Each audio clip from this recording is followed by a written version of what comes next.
Hello friends, welcome to பண்ணினார் சமையல். இன்னைக்கு நம்ம பார்க்க போற ரெசிபி என்னன்னு பார்த்தீங்கன்னா ஒரு சூப்பரான ஸ்வீட் ரெசிபி தாங்க பார்க்க போறோம். பாதாம் ஹல்வா எப்படி பண்ண போறோங்கிறதான் பார்க்க போறோம். ஹல்வாங்கவுமே ரொம்ப கஷ்டம் செய்யறதுக்கெல்லாம் அப்படின்லாம் யோசிக்கவே வேண்டாங்க, ஈஸியா பண்ணிடலாம். இந்த பாதாம் ஹல்வாவை எவ்வளவு டேஸ்டியா பண்ண போறோங்கிறதான் பார்க்க போறோம். பாருங்க, பார்க்கிறதுக்கு எவ்வளவு சூப்பரா இருக்குதுன்னு இந்த ஹல்வா. வாங்க இப்ப இந்த பாதாம் ஹல்வாவை எப்படி பண்ணலாங்கிறத பார்க்கலாம்.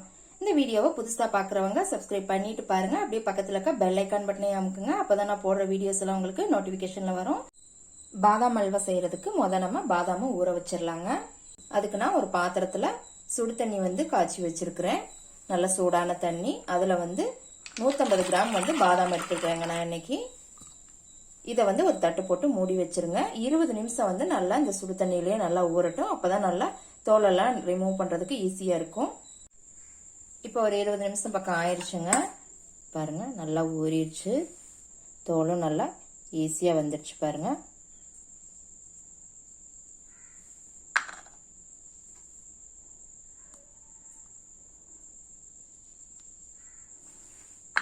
இதே போலவே நம்ம எல்லா பாதாம்லையும் இந்த தோல்களை எல்லாம் நீக்கிட்டு எடுத்துக்கலாம். பாருங்க, இப்போ தோலெல்லாம் நீக்கியாச்சுங்க. நல்லா சுத்தமா எடுத்துருங்க தோலெல்லாம். இப்போ இதை என்ன பண்ண போறோம்னா மிக்சியில போட்டு அரைக்க போறோம். ரொம்ப நைஸா அரைச்சிட வேண்டாங்க, கொஞ்சம் கொரன்னு அரைக்கணும். நான் அரைச்சிட்டு எப்படி இருக்குங்கிறத உங்களுக்கு காமிக்கிறேன். பாருங்க, இப்போ அரைச்சிட்டு வந்தாச்சு மிக்சியில.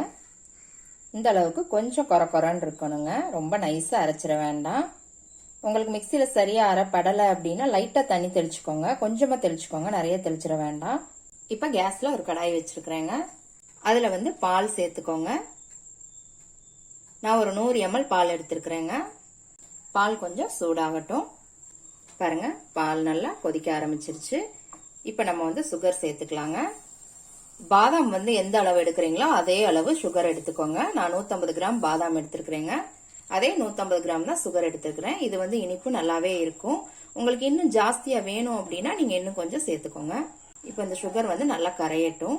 இப்ப இதோட நான் கொஞ்சம் குங்குமப்பூ சேர்த்திருக்கிறேங்க. இது ஆப்ஷன் தான், விருப்பம் இருந்தா போட்டுக்கோங்க, இல்லைன்னா வேண்டாம். இப்போ மீடியம் ஃப்ளேம்ல வச்சுக்கோங்க. இந்த சுகர் கரையவுமே நம்ம அரைச்சு வச்ச பேஸ்ட் அதுல போட்டுடலாம்.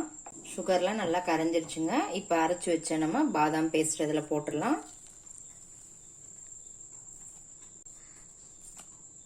இப்ப இதை நல்லா கட்டி இல்லாம கிளறி விட்டுக்கோங்க. இப்ப இதோட ஒரு 3 ஸ்பூன் நெய் சேர்த்துக்கோங்க. நெய் ஒரு 50ல இருந்து 75 கிராம் பக்கம் தேவைப்படுங்க.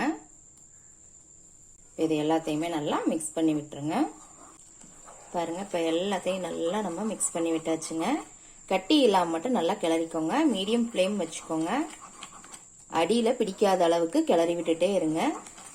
நல்லா மிக்ஸ் பண்ணிக்கோங்க. கையில தெறிக்கிறதுக்கு ஆரம்பிக்குங்க. நல்லா நீளமான ஸ்டிக்கா எடுத்துக்கோங்க. அப்பதான் உங்களுக்கு கையில தெறிக்காத அளவுக்கு இருக்கும். ஒரு 5ல இருந்து 7 நிமிஷம் கிளறிக்கிட்டே இருக்கணுங்க. அப்பதான் நல்லா திரண்டு வரும். பாருங்க, நல்லா திரண்டு வந்துட்டு இருக்கு.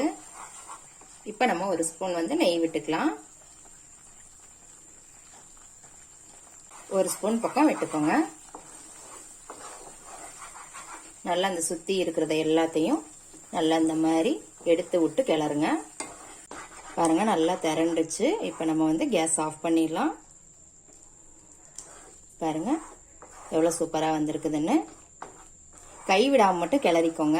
அதே மாதிரி அடி கனமான பாத்திரமா எடுத்துக்கோங்க. அப்படி இல்லை அப்படின்னா நான்ஸ்டிக் கடாய் இருந்தா கூட நான்ஸ்டிக் கடாயில கூட நீங்க யூஸ் பண்ணுங்க. உங்களுக்கு ஈஸியா இருக்கும் கிளறதுக்கு. உங்களுக்கு நம்ம கொரன்னு அரைச்சதுனாலதான் இந்த மாதிரி நல்லா இருக்கு பாக்குறதுக்கேவும். ரொம்ப நைஸா அரைச்சிங்க அப்படின்னா நல்லா இருக்காது. அந்த வாயில கடிப்பட்டாதான் கொஞ்சம் நல்லா இருக்கு. நெருன்னு இருந்தாதான் கொஞ்சம் நல்லா இருக்கும். அதனாலதான் கொஞ்சம் கொரன்னு அரைச்சுக்கிறதுங்க. அவ்வளவுதாங்க. சூப்பரான பாதாம் ஹல்வா ரெடி ஆயிருச்சு. எப்படி இருக்குன்னு கண்டிப்பா செஞ்சு பாருங்க. செஞ்சு பார்த்துட்டு கமெண்ட்ல உங்க ஃபீட்பேக் கொடுங்க. லைக் பண்ணுங்க, ஷேர் பண்ணுங்க, சப்ஸ்கிரைப் பண்ணுங்க. கூடவே பெல் ஐக்கான் பட்டனை அமுக்குங்க. மறுபடியும் வேற ஒரு ரெசிபியோட சந்திக்கலாம் ஃப்ரெண்ட்ஸ். அன்போடு சமைத்து ஆனந்தமாய் உண்டு இன்பமாய் வாழுங்கள். வாழ்க வளமுடன்.